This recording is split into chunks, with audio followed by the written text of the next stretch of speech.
State lawmakers today considering harsher punishments for hazing. Andres Valle is here with their proposal. Hey, Ron, Darlene, New Mexico is one of 6 states that doesn't have any type of anti-hazing legislation. Now, some lawmakers say New Mexico needs to get off that list.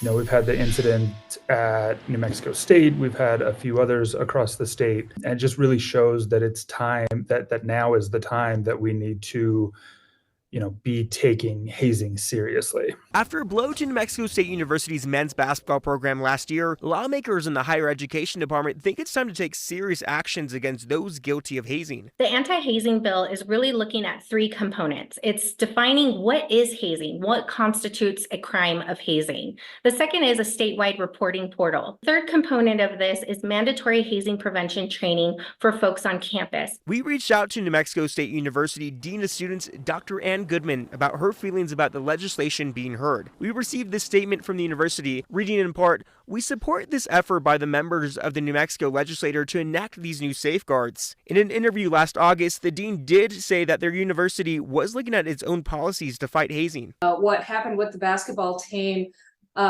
was extremely tragic. I think our job is to talk about it from a prevention and education perspective. Many of us saw the headlines about last year's allegations of hazing and sexual assault in New Mexico State athletics program and the lawsuit that followed, and the students actually won that lawsuit. So what we want folks to know is New Mexico College and University campuses must be a safe place for students to be protected at all costs.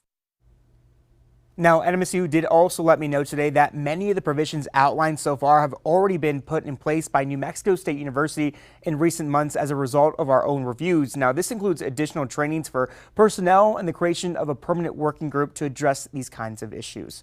I'm Andres Valle reporting in the studio for KOET Action 7 News.